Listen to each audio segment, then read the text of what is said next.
Welcome to the Lift Every Voice podcast, where we explore books by contemplative writers of color. I'm Christine Valters Paintner. And I'm Claudia Love Mair. We are joined each month by the author of our book club selection. Together, we explore how increasing our diversity of perspectives on contemplative practice can enrich our experience of the Christian mystical tradition. We encourage you to join us by reading the book, listening to the conversations, and engaging with the reflection questions on our website at abbeyofthearts.com.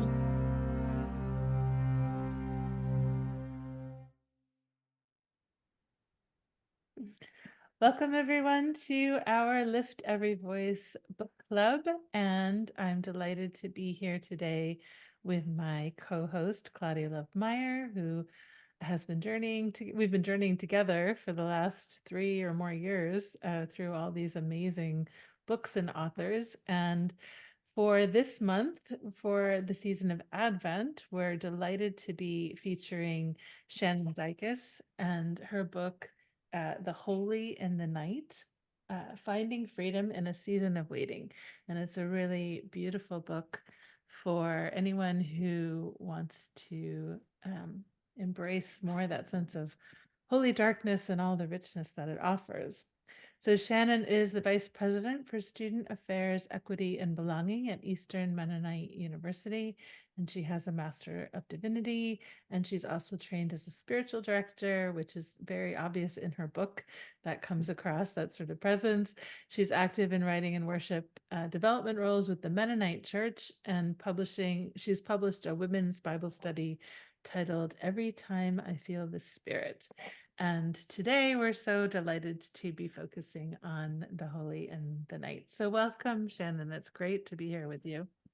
Thank you so much for being here. Thanks for the invitation. Yeah. Well, I'll start, Shannon. I love to begin by hearing our guests' spiritual journeys. What brought you to faith? What kept you? And why this book at this time? Those are all really good questions. I was born into faith. My parents, my grandparents, it feels like a legacy of faith that I was born into. And so my early years included really heavy experiences of church. The third generation clergy in my family, and so grew up very much a part of both Sunday morning, but then also conventions and meetings and Wednesday nights and Were you in the Church of God in Christ? Because that sounds very project. not quite. I grew up connected with the Disciples of Christ tradition. But so anytime I think, well, my experience was that was the faith that was given to me, that shaped me. It shaped many of my early experiences. And then I got to a point where I had to wrestle with God myself, where it was me figuring out whether I wanted to continue to own and hold what had been given to me in the same ways. And so I encountered a significant death in my life in my early 20s that brought me to those questions of, wait a minute, is this my faith or is this their faith, or what is so the really important parts of really owning it. And so I spent a couple years wavering through my own period of darkness. And God was with me through all of that in some new ways, in different ways. And I began to begin a journey of my own faith at that point in my life. So completely fast forwarding then, my spirituality, I have found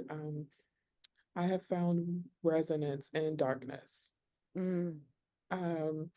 In the ways that Barbara Brown Taylor talks about a lunar theology that sometimes balances a solar theology, just the places where we think about the absence of light and the absence of joy and the absence of all of the things that we begin to associate with the bright parts of our faith. I have found experiences in my life where God has been really present, and moments have been really sacred in darker times or harder times or moments of suffering. And that has been a theme in my own spirituality that um, uh, 2 years ago when I got asked to write an Advent devotional, I said to the publisher, I said if there was any book I would ever write, it would be an Advent book. Advent, as a pastor, it was the season that um, felt like it could express our faith in so much fullness. And it's a part of me that allowed expression um, of just the ways that God was with us in all of the seasons of our lives, not just the goodness and the joy, but the presence um, in birthing, in fear, in unknown, and uncertainty. And so um, I leaned into this book in some ways that even surprised me.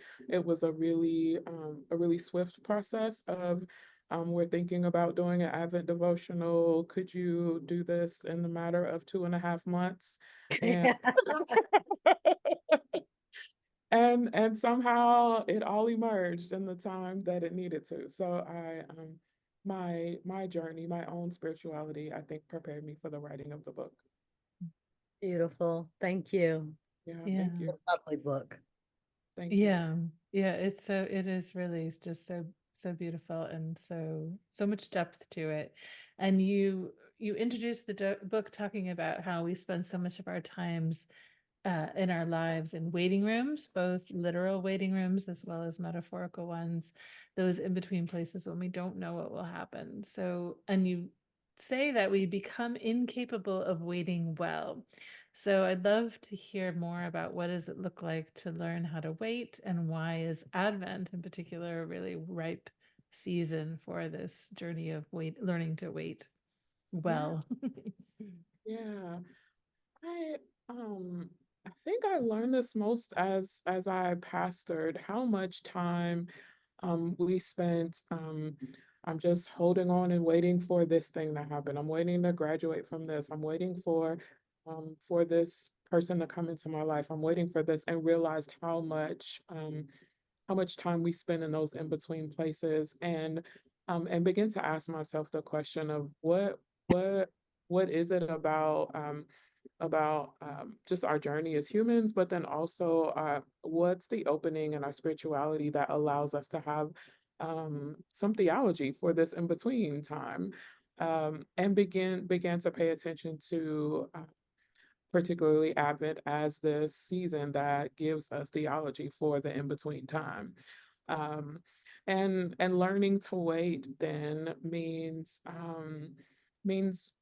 relinquishing some of the control that we believe we have over time, over outcomes, over what we think should happen, and learning to navigate what will come, learning to live with our hands open, learning to anticipate what may be true in multiple scenarios. I think in so many ways we have one set outcome of a situation or desire, and there are so many more versions of an outcome that can happen. And so it's really a space of expanding the possibilities of what could be true and what could be okay, um, and letting ourselves believe that we can be okay in the expansiveness of those possibilities. And so thinking about waiting means how do we widen what's possible, and our ability to know that in any of those scenarios we are okay and God is still with us. Mm. Um, and I think that's what Advent does. I think Advent takes us to the margins of the possibilities and says, this could be possible and we will be okay, and God is there waiting. Mm. Yeah, it's so beautiful. And I I love that honoring that of the waiting rooms that we are all in so often, and how much of our culture is about grasping and striving and trying to make something happen. as opposed to sitting in this posture of openness. And like you say, being open to the possibility that the divine is so much more expansive than what our little boxes, decide. So, yeah. Mhm, mhm. Yeah. Shannon, what are the things that make it so hard to wait? Because, I constantly, you're right, we all get in these liminal places, Mhm, but sometimes it just feels impossible to stay there, even when we know God is with us in mhm. in that in that liminal place. What in your work as a pastor are you finding are the things that make it hard for people to wait in these seasons? Mhm, mhm. Um, I think it's most deeply rooted in um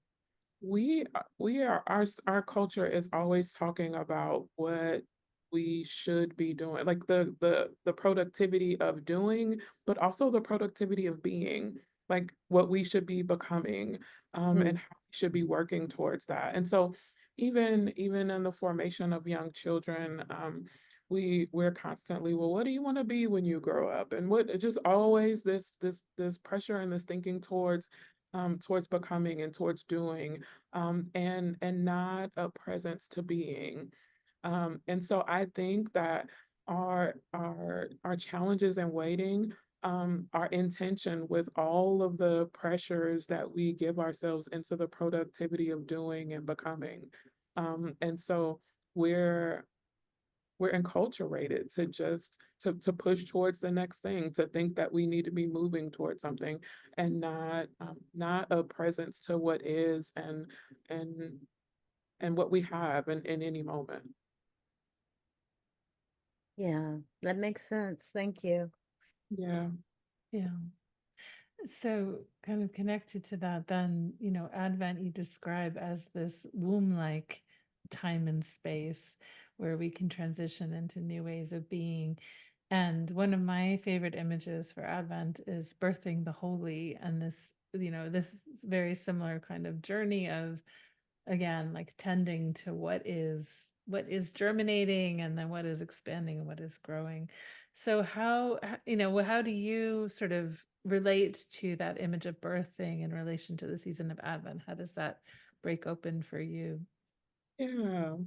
Um, it's one of the things I was most conscious of as in writing an Advent book. I'm a mother. I have two beautiful children, and have had a beautiful experience in my own life of pregnancy and in mothering. And I think we often overlay some of that into Mary's story and Advent, and birthing and waiting. And there are many people who do not have positive or meaningful or safe experiences around that. And so I found myself being really cautious about how, um, just even in the writing, but even as I'm cautious around how we talk about birthing, and how that impacts people in so many different ways. So when I think about what birthing is about, birthing starts with an intimate moment, where something new is created. And I think that that Advent itself is really about how do we find those sacred, intimate moments with God where we can create something new. Um, and where we can be filled with something that we have not encountered before, or something um, that is inspiring, that is comforting, that brings us pleasure, that um, in all of the ways that we can talk about our relationship with God in the ways that it becomes fruitful and meaningful, and we can grow new things from it.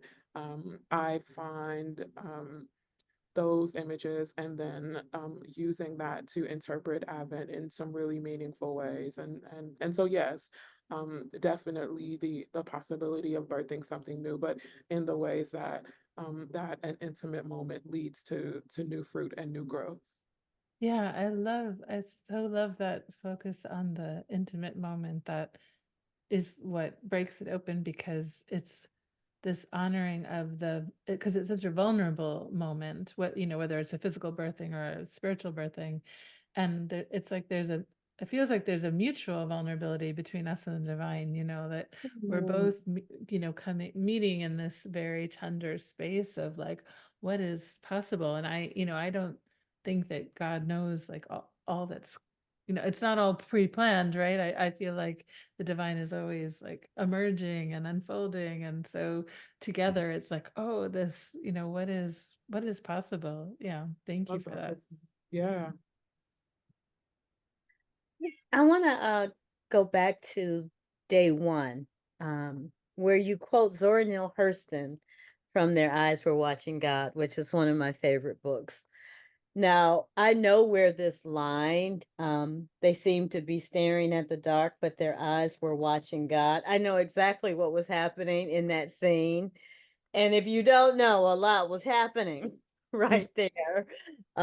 Definitely they were in a dark place. But I'm wondering, you know, what it was that made you conjure that line as you were working on this book. And what does she mean by their eyes were watching God? And what does that line mean to you? Mhm. Yeah.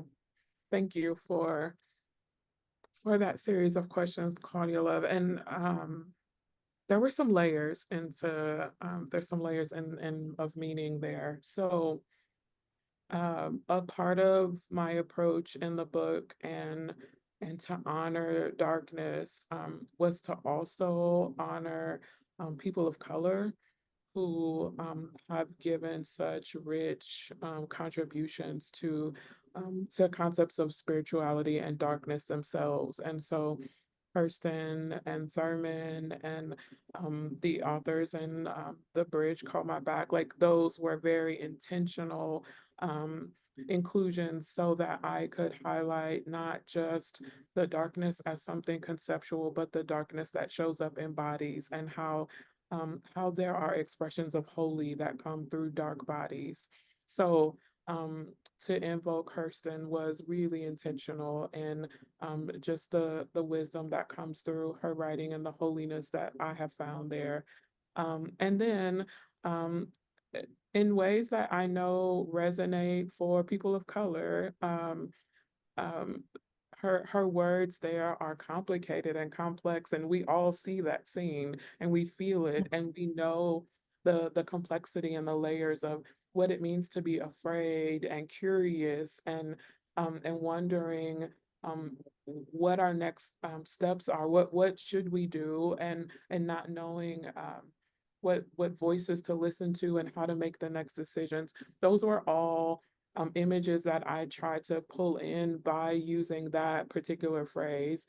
Um, I knew that in the short daily writings, I couldn't flesh out all that was happening there and all and all that Hurston was doing there, but wanted to hone in on the beauty of her writing, the beauty of that moment, and then just the power of that phrase for people who even have no entry point into the book itself, and to point to um, I think the theme that resonates most in that scene and that writing for me is mystery, and the ways that we don't know what's happening, and there is the possibility of trusting that that goodness may come. Um, so all of those layers of pointing to those words were a part of that decision. Thank you. That's Yeah. beautiful. That is. Thank you. So I wanted to look at day 17 where you talk about blessing, because I have a particular interest too in a spirituality of blessing, and our Advent retreat this year for our community will be on on blessing as a practice, a lived practice. And you write, to be blessed, we're called to understand something different about who we are. It's a different sense of time than a moment or season. Blessedness is about what will be true in and throughout our lives as we walk with God. And I love that quote. And so I wonder if you could break that open a little bit more about what that means for us and how we live that out and how Advent calls us to this path of blessing in particular. Yeah.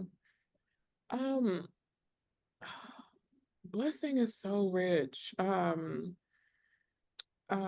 Especially with some of the historical Jewish lenses on it, and just the blessing that comes in ritual, and in community, and the ways that we speak things with each other and for one another, and it offers the possibility of joining our needs and God's presence, and the way that we can begin to imagine something new because of what we share in a sacred moment.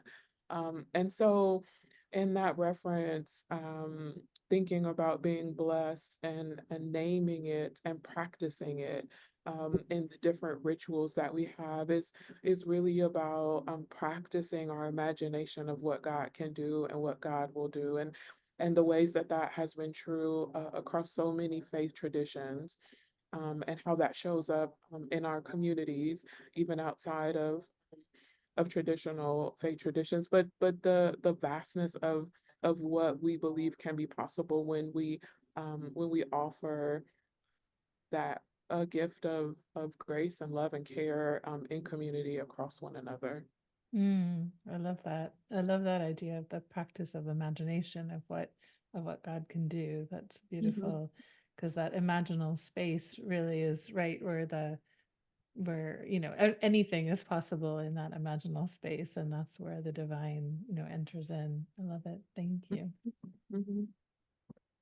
I want to take us to day 19, and you write about the classic that you mentioned, This Bridge Called My Back, the anthology of radical women of color. I Mhm. think that came out, what, did they come out in the 80s? It's been around for a while. Notebook, yes. Um, And a classic. yeah, yeah. So you say people in dark places can be powerful. They can articulate bold faith and they can act in creative and sacred ways. I honor women of color who stand in some of the darkest nights of our realities. I believe God blesses their darkness. I believe God rushes to the darkness to sustain the sacred in it. So Shannon, I'm sure in your life and work, you know many women of color um, who God met and continues to meet in the dark. Could you share a story of any woman that you want um, who got met in the dark and inspire us with her intimacy with God? And it can be anyone, past, present, Mhm. you. Oh, what a beautiful invitation. Um, I'm struck, Claudia Love, like your question just flooded me with such a beautiful string of Black women in my own life who have been incredible sojourners in my own moments of darkness. I think I'd like to tell the story of one of the women who showed up for me. Um, I in my teen years, we moved a lot. I ended up as a sophomore in high school and started my third high school in Indianapolis, Indiana, and a new environment, a very large environment, and and no real connections to other people. Um, I somehow encountered a guidance counselor. Marilyn Corbett is her name, a Black woman who was probably in her 50s at that time, who had been working at the high school and been a clear resource for students along many years. But she saw me probably in the loneliness that I was carrying and in the seeking to navigate what was really uncertain and really hard. High school is hard. And learning how to enter into this was a community and a system where these students had been together since elementary school. And so trying to break in and be a part of something new. She showed up for me in ways that overcame what felt like despair, um, in both her presence and her care, in moments of love, in the ways that she connected me with new people. She helped me to learn how to be a part of that community.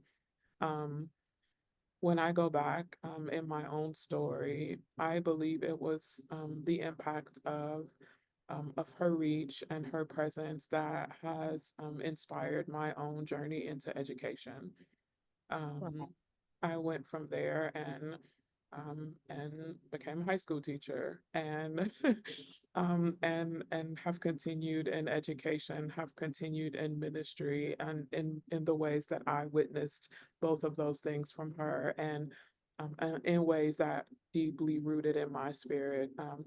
She was a woman who saw my darkness, and maybe because of her own, and we found God together. Oh, Yeah. I love that. I love that. Thank Mm, you for honoring her with that story. Yeah. Thank you for, I carry her, so thank you for letting me name her and tell her story. Yeah. It's such a beautiful witness to the ways our stories echo out and reverberate and then become part of someone else's song as well. And yeah, I'm Mhm. just struck by this image of this beautiful harmony that we all make together when we're open to being deeply touched by one another. I love it. Yeah. Um, so I want to talk about Christmas because you say that the story of Christmas meets us in new ways each year, which of course is the invitation for our spiritual formation journey. But I loved just how you wrote about it. You said what makes this story new each year is our own resonance. They're in each enfleshed, meaning they engage the material parts of our lives, our bodies, our land, our culture, our experience, our commitments. God comes to us within each of these parts of the Christmas narrative in the familiarity and resonance of our lives and bodies. So I would love to hear more about this idea of the inner resonance and how that story meets us in that very, particularity of our lives and brings something new each time. Yeah. Um, I don't know if you all interact with the spiritual resources of Enfleshed, but they are a Mm. wonderful group of writers and a network of really creative spiritual resources. Um, and I feature a couple of them in this book, but uh, the concept of enfleshing, of um, of paying attention to the way that our actual bodies are filled with the spirit, are impacted, are navigating God and the sacred. I think is a theme that um, we don't touch on well in many Christian spaces. We're scared of our bodies. We're scared to talk about our bodies. And yet Christmas itself is actually a story about what is coming into our bodies. And so what I try to lean into in some of the writings in the Christmas season are this invitation for us to really think about the ways that God shows up in our physical bodies, and the ways that um, that we come back to Christmas each year, and we return, as we age, our bodies change. Each year we're coming to Christmas with a different body. Yeah. Uh, and there's a new invitation to see God, and to see challenge, to see the sacredness in who we physically are, and and so pushing us to think about what it means to be enfleshed in that way. There's also a reality of, so much of the beauty and the challenge of how we interact with one another is because of the identities of our bodies as well. Um, the ways that genders and races and ethnicities show up in our actual bodies, is a really central part of how we interact with one another, that we also don't know how to lean into well in all of our conversations. And Christmas is inviting all of the messiness of that in. Um, Christmas is about what is happening in a woman's body. It's what's happening in this geographical and this political landscape, around bodies and class, and it's all of the layers of what is enfleshed, and so bringing in themes of Christmas, and seeing that through that lens, and the ways that that it's not the same each year. We get to pay attention newly, that it's not just this rote, oh, here's the story again, but no, how are our bodies again? And what does it mean to listen again to our bodies, to where we might find Christmas and God emerging again, by actually paying attention to who we are. Yeah. Oh, I love that so much. It, that I've often thought, like, for a religious tradition that focuses on the incarnation, that's one of the central points. How are we so disconnected from our bodies? And then in the Christmas story, I think we bring so many layers of expectation around it, and sort of romanticism, and yeah, there's like a lot of layers around it of like our previous experience or how it's been told to us. But I think to enter into it in that new way, with our bodies speaking as part of it, is pretty powerful. So thank you for that invitation. Mhm. I really loved your sermonette on Job and his wife, and your thoughtful take on those words that we all know, when she said to him in his suffering, just curse God and die. You mentioned that you found this relatable, and I found it relatable too. My mother, who raised me, had Alzheimer's, and for 10 years, I watched her become diminished till she was like a baby at the end. Mhm. And I remember holding her, and the last day I saw her, and just crying and saying, God, why don't you just take her home, rather than let her suffer this way? And then 4 days later, she did pass away. Um, my own son had a psychotic break, and when he was 18, he jumped off the top of a 6-story parking structure, which left him with this severe mental illness, as well as a traumatic brain injury and all the issues that come with that. He's fine now. He's a miracle. But those first couple of years, you know, I asked myself, because of course we were all stunned by the miracle that he survived this huge fall. But then to see him in and out of the hospital, uh, suffering so profoundly, always worrying. I was always worried about who will take care of him when I'm gone. Yeah. Um, I said, God, why did you, why did you, why didn't you take him rather than let him have to be in and out of the hospital? No one knows what's going to happen, you know. Um, So, yeah, curse God and die.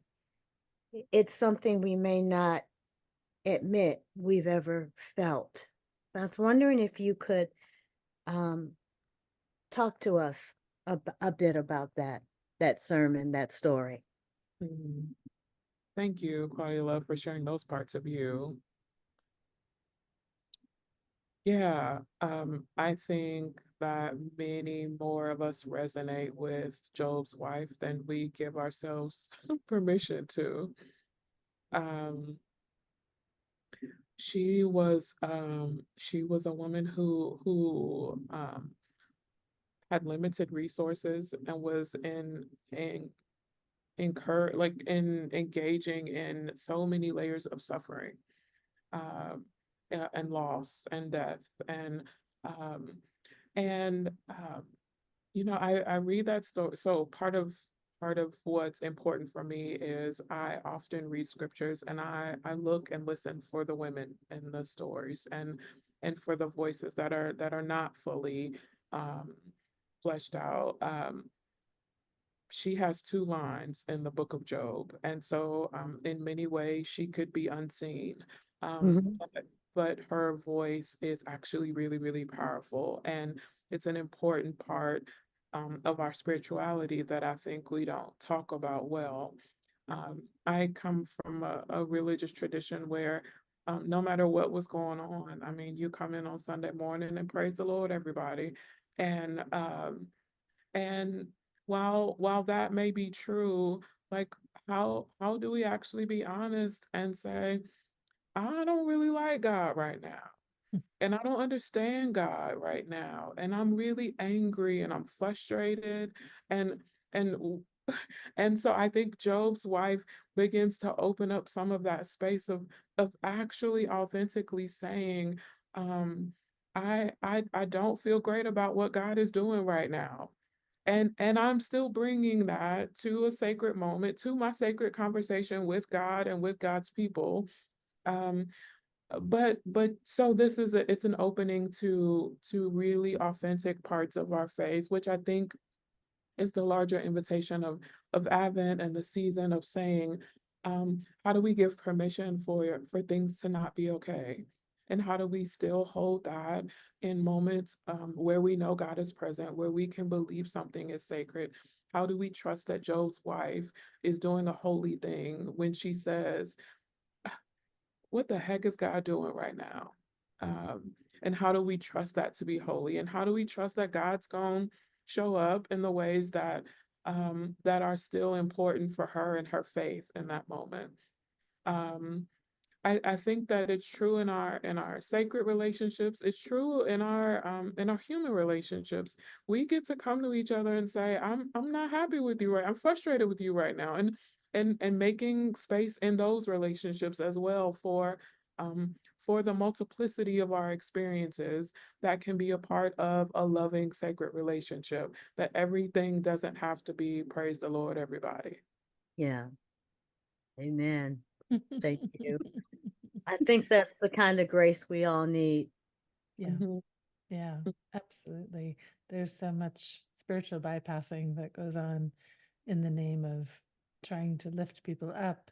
And, I deeply believe in the need for joy. And yet, without that kind of honesty, it just becomes superficial. And ultimately we're all going to have to deal with our griefs and our anger and all of those things that we like to just kind of press down because it's not convenient, or all of those things. It doesn't help our productivity, so we we push it down. But I love, and all the psalms that are prayers of cursing and lament, and like this is like the faith of our ancestors. It's pretty amazing. uh, Mhm. I wonder if you could talk about another story that involves a woman of scripture, which is the story of Anna and Simeon, because you talk about it so beautifully in your book. And I hadn't really thought about it as such an important story until I read your words. So I'd love to hear a little more. Yeah. I love Anna and Simeon, partially because they become they become images and reminders of older adults, and the span of life that where we are aging, where we have made some social assumptions about what people can and cannot do in their bodies and with their lives, and Anna and Simeon show up in really powerful ways, and in the hope and in the endurance that they bring to their faith, and they show such strength when I think the assumption is that they are weak, that they are aging, that they um, have not don't have value in their community or in their presence, but they are images of folks who have been waiting faithfully and who have endured layers of life, and who in their older age can show a beauty and a strength and a faithfulness and a type of joy that celebrates Jesus and celebrates Christ in a way that I think we miss opportunities to celebrate. I think both aging and folks who can't contribute in all the ways we socially expect people to be able to, and so they show up as really strong images to remind us of the beauty and what can come from places that we have diminished socially. Mm, I love it. It's really beautiful and powerful. Thank you for that. As someone who's, in menopause and midlife and very aware of the aging of my body and starting to think about, that journey in different ways that I wasn't expecting, even though I've had chronic illness most of my life. Yeah, it's a powerful thing to think about, both how we show up in our aging bodies with the wisdom and the endurance and all of that we have to offer, but also that, like you said, that affirmation of the not doing, and of the ways of being in community that don't necessarily involve a particular kind of doing. I Mhm. think that's really important. So yeah, thank you for that. Yeah, it's not just Christine. Your girl just turned 60. Also chronic illness and having to ask myself, okay, what's got to change? What am I able to do? So this brings me taking us back a little bit to Audre Lorde, um, whose words are so moving. And you quote her as saying, another kind of power. And of course, if you haven't read the book yet, Audre Lorde had cancer. And in her cancer writings, she said, another kind of power is growing, tempered and enduring, grounded within the realities of what I am, in fact, doing. An open eyed assessment and appreciation of what I can and do accomplish, using who I am and who I most wish to be, to stretch as far as I can go and relish what is satisfying rather than sad. I was so touched by that. And this is about the power in honoring our capacity. So, my question is, how do we honor our capacity and be satisfied that we did what we could do in an ableist world that is constantly telling us that our value is in our productivity? Yeah, yeah. Those are all the right questions. Um, and I appreciate the wisdom of Audre Lorde, and I'm certain that I am only seeing parts of it, and I will get to understand it more as I grow and learn. Um, this is some of her later writing, where she is navigating cancer and navigating the possibility of death in ways that were real and true for her, um, and and with a life experience and an impact that has been bold and powerful in ways that she contributed in such important ways, but and recognizing that I'm attempting to imagine what she sees as and what she is experiencing as a change in the ways that she is showing up for other people and making new decisions about how she's using her energy and what is satisfying. Is it satisfying to write bold words, or is it satisfying to have a moment of peace and health and some hot tea? And what does it mean to think about our own capacities and our own choices, how we use our energy, and thinking about it's the balance of how we can support others, how we pay attention to ourselves, and um, it's she opens up the possibility of what it means to it's where we started, what it means to be attentive to who we are becoming, but who are we in a specific moment? What does it mean to be attentive to presence? Um, yeah, yeah. Thank you. Yeah, Mhm. that's really powerful. Well, we're coming towards the end of our time, but I wondered if you'd be willing to maybe lead us in one of your breath prayers practices, just a few minutes, little kind of meditation for us to close our time. Would that feel okay? Sure, Yeah, sure. that'd be lovely.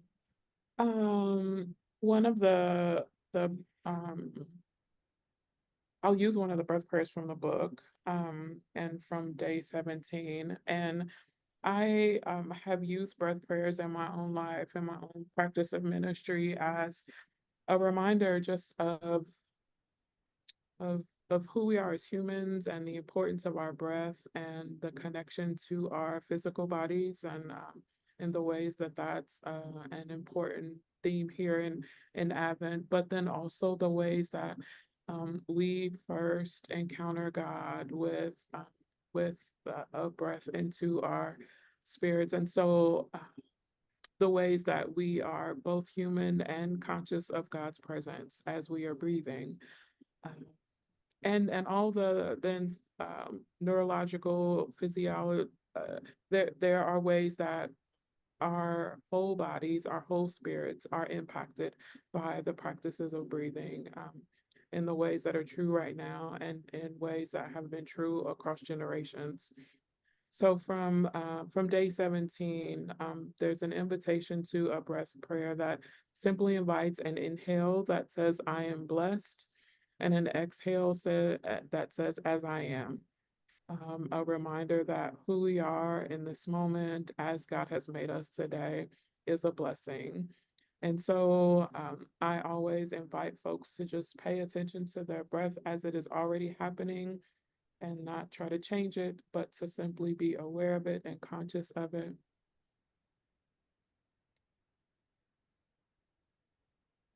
And breathing in, "I am blessed." And breathing out, "As I am." Inhale, "I am blessed." Exhale, "As I am."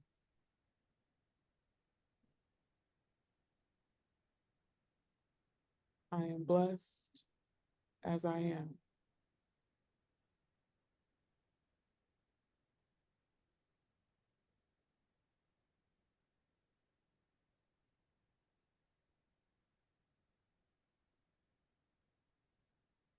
As we continue breathing, that blessing becomes true with each breath. Well, that was a beautiful blessing, and you are a beautiful blessing, as is your book. So thank you so much, Shannon, for joining us. It's a real delight. I know our community will love this book, so I'm excited to spread the word. And thank you for this really lovely, meaningful conversation. Appreciate Thank that so you. much. Thank Thank you. you. Mhm.